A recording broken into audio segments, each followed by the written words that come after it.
નમસ્કાર દર્શક મિત્રો, નવજીવન ન્યૂઝમાં આપનું સ્વાગત છે। બગદાણાના કોળી સમાજના આગેવાન નવનીતભાઈ બાલદિયા પર જે થોડાક દિવસ પહેલા હુમલાનો બનાવ સામે આવ્યો હતો, તે મામલામાં એસઆઈટીએ 13 જેટલા આરોપીઓની ધરપકડ કરી હતી। નવનીતભાઈ બાલદિયા સતત એક આક્ષેપ છે તે શરૂઆતથી જ લગાવતા આવી રહ્યા હતા કે આ ઘટનામાં, આ હુમલા પાછળ માયાભાઈ આહિરના પુત્ર જયરાજ આહિર જવાબદાર છે। તેના સુધી પોલીસ પહોંચે, એસઆઈટી પહોંચે ને તેમની ધરપકડ કરે। ત્યારે 24 દિવસ જેટલો સમય વીત્યો ને ત્યારબાદ અંતે એસઆઈટીએ આજે ધરપકડ કરી છે। ત્યારે આપણી સાથે સીધા નવનીતભાઈ બાલદિયા જોડાઈ ચૂક્યા છે, તેમની સાથે જ આ સમગ્ર મામલે વાત કરવાની છે।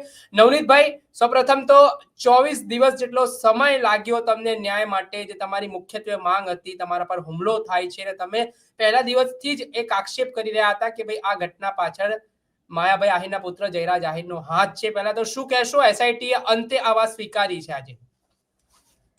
એ બદલ હું એસઆઈટીએ જે પ્રમાણે તપાસ કરી છે એનો આભાર માનું છું। મારા સમાજ, જે મારો સમાજ મારી સાથે ખંભે ખંભો મિલાવીને રહ્યો છે, જે મારા આગેવાનો, અમારા એમએલએ, સાંસદો, મિનિસ્ટરો જે કોઈ છે એનો હું હૃદયપૂર્વક આભાર માનું છું। અમારી લીગલ ટીમ અને અન્ય કોઈ પણ પક્ષના જે કોઈ આગેવાનો છે તમામનો હું હૃદયપૂર્વક પહેલા તો હું એનો આભાર માનું છું, બરોબર, કે જે મને ન્યાય અપાવવા માટે મારો સમાજ એક થયો છે।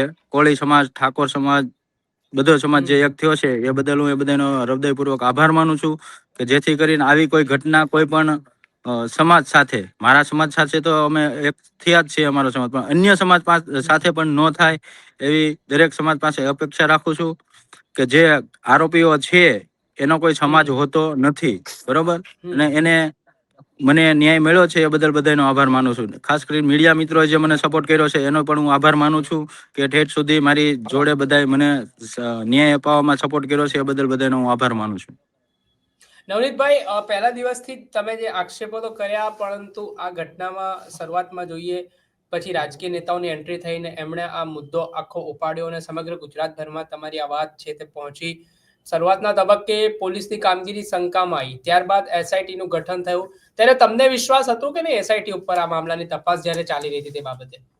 જો પહેલેથી જ પોલીસે બધો ભાંગરો વાઢ્યો હતો, બરોબર, તો મને પોલીસ ઉપર વિશ્વાસ કરવો થોડુંક અઘરું લાગતું હતું, પણ જે મુખ્ય આરોપી સુધી પહોંચ્યા છે તો મને તો વિશ્વાસ બેઠો છે કે નહીં, હવે સાચી દિશામાં તપાસ થઈ છે। એ બદલ સરકારનો પણ હું આભાર માનવા માંગુ છું કે જે એસઆઈટી તાત્કાલિક રસી ભૂપેન્દ્ર પટેલ સાહેબે, સીએમ સાહેબે, તો એનો પણ હું આભાર માનું છું। ને આ નવનીતભાઈ, 1 તારીખને પેલી જે ન્યાય સભા મળવાની છે તમારા ભાવનગરમાં, તો એનું શું છે? હવે આયોજન છે કે પછી મોકૂફ રાખવામાં આવ્યું છે? એ તો જે અમારા વડીલોને અમે બધા નક્કી કરશું વાતચીત કરીને, જે કોઈ જાહેરાત કરી નથી। જે અમારા આગેવાનો જે છે, અમારું મોવડી મંડળ બધું, જે અમારા મોભી બધા, એને અમને પૂછીને પછી આગળની રણનીતિ શું છે એ અમે નક્કી કરીને જાહેરાત કરશું। નવનીતભાઈ, તમે જે થોડા દિવસ પહેલા એસઆઈટીને નિવેદન આપ્યું હતું, તમે કંઈક 15 મુદ્દાઓ રજૂ કરવાની વાત કરી હતી કે તમે જયરાજ આહિર વિરુદ્ધ આપ્યા છે, તેમાં કયા કયા એવા મુખ્યત્વે એવિડન્સ તમે આપ્યા હતા, થોડુંક જણાવી શકશો? એ હજુ એ જાહેર નહીં કરું, કારણ કે હજી એમાં તપાસ બાકી છે। કારણ કે હજી અમુક આરોપીઓ મદદગારી વાળા અમુક સાથે હશે એ બાકી છે। હજુ આ જે પોલીસ આમાં સામેલ છે, જે કાંઈ પીઆઈ છે, પેલા ડીવાયએસપી છે, એ પણ સામેલ છે, પણ એની પણ તપાસ થાય। એની વિરુદ્ધમાં પણ મેં એવિડન્સ આપેલા છે, એ કોઈ જાહેર કરી શકીશ નહીં। અચ્છા, અત્યારે કોઈ તપાસને અસર થશે એટલે જાહેર નહીં કરી શકો? તો હાલે જે પરિસ્થિતિ છે એમાં તમને લાગે છે હજી આમાં કઈ આરોપીઓ સંડોવાયેલા છે? કેમ કે 13 જેટલા આરોપીઓ એક બાદ એક નીકળ્યા છે। પેલા 8 પકડ્યા, પછી ધીમે ધીમે 10 થયા, 11 થયા, અને પછી 13, ને હવે 14મા આરોપી તરીકે જયરાજ આહિરની ધરપકડ થઈ છે। તો હજુ કઈ રીતે? આવશે, હજુ આમાં આવશે, હજુ મારા લખાવા મુજબ હજુ બાકી છે, એની તપાસ બાકી છે। તપાસ હવે એસઆઈટી કરશે એટલે હવે આવી જશે બીજા બધા।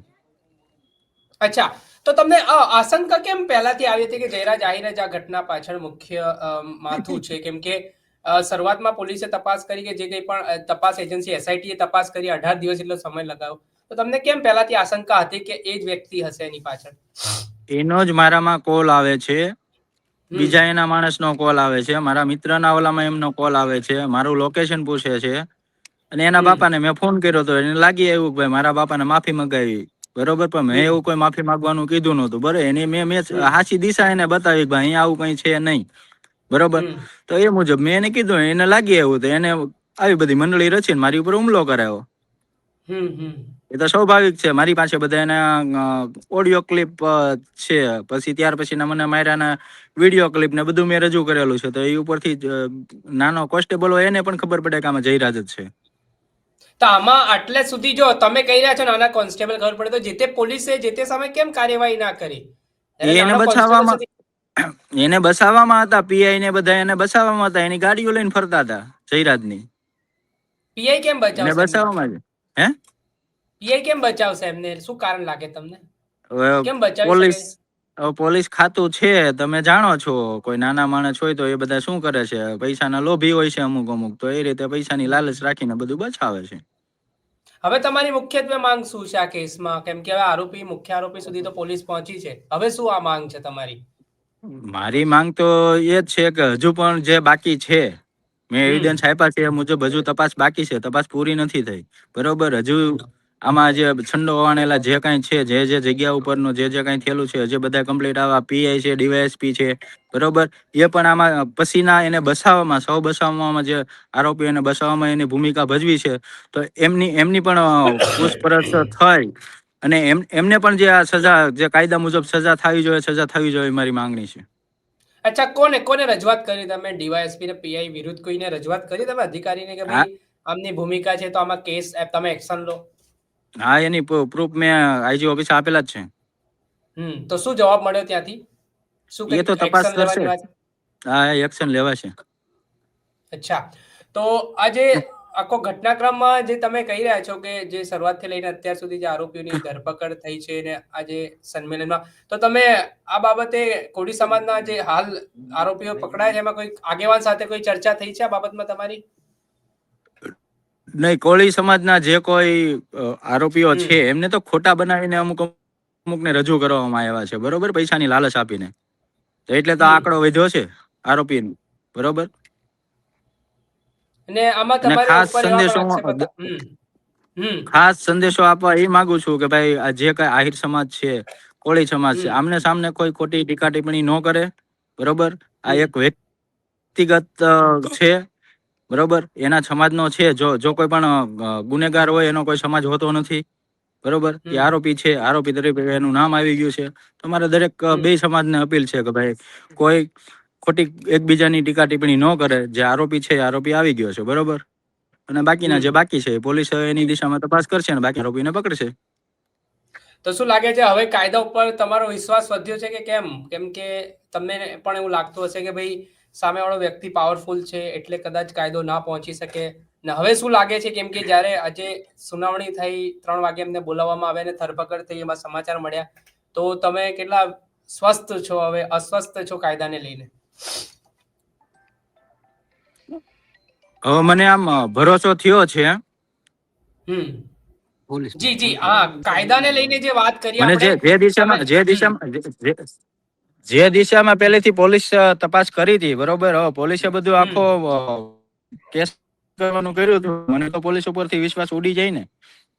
હમ પહેલેથી તમે શરૂઆતથી જોવો છો કે આખો કેસ ડાયવર્ટ કરવાનું કર્યું છે પેલી રીવાબા ઝાલાએ, બરોબર, અને ડીવાયએસપી હમ બરોબર, ઓલા પીઆઈ હમ બરોબર. હમ તો મને પોલીસ ઉપર વિશ્વાસ કેમ આવે કે મારા કહેવા મુજબ ફરિયાદી નહોતી લીધી અને મારા કહેવા મુજબ કઈ ચાલતું નહોતું, આખો મારો કેસ હમ ડાયવર્ટ કરવાનું કર્યું હતું, તો મને પોલીસ ઉપર કેમ ભરોસો આવે? હમ. નવનીતભાઈ, થોડાક આક્ષેપો તમારા સામે પણ કેટલાક લોકો વચ્ચે આવ્યા હતા કેસમાં, જ્યારે તમે હોસ્પિટલમાં હતા ત્યારે તમારા સામે લગાયા હતા. તો એ ઘટનામાં શું હકીકત છે?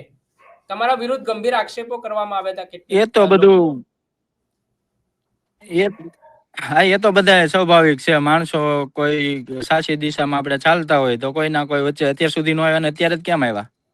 હમ હું સાચો હતો તો મને ન્યાય મળ્યો છે, બરોબર. મારા વિરોધ આક્ષેપો કર્યા છે, પણ કોઈના કોઈ કેસ ડાયવર્ટ કરવા માટે, આમાં કોઈ ઉગ્રતા કરીને કોઈ ભૂલ કરી જાય, કોઈ એકબીજા આમથી આમ કરી જાય, એવા કેસ ડાયવર્ટ કરવા માટેનું કોઈ ના કોઈ એવું કાવતરું રચતા હોય. પણ અમે એમ જાળવું નવનીત છે કે જે ભાઈ કે કેવા દો કે એને.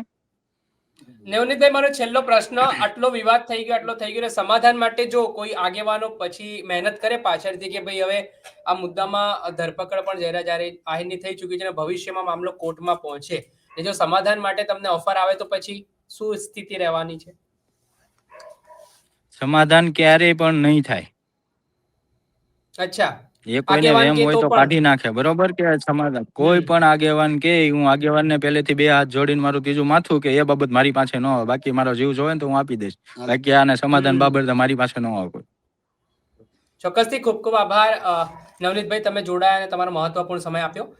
આ હતા નવનીતભાઈ બાલદિયા. જી, thank you. બગદાણા કેસને લઈને જે સમગ્ર મામલે તેમણે જે આશા વ્યક્ત કરી છે, કાયદા ઉપર વિશ્વાસ વ્યક્ત કર્યો છે અને કહ્યું છે કે મને આજે ન્યાય મળ્યો છે જયરાજ આહીરની જે ધરપકડ થઈ છે તે મામલે. ત્યારે હવે આ મામલો કોર્ટમાં ચાલવાનો છે, ત્યારે આગામી સમયમાં શું કોર્ટમાં ચુકાદો આવવાનો છે તે જોવું રહ્યું. દર્શક મિત્રો, આવો જ નવા વિડીયો સાથે આપણે માહિતગાર કરતા રહીશું, એટલે નવજીવન ન્યૂઝ જોતા રહો.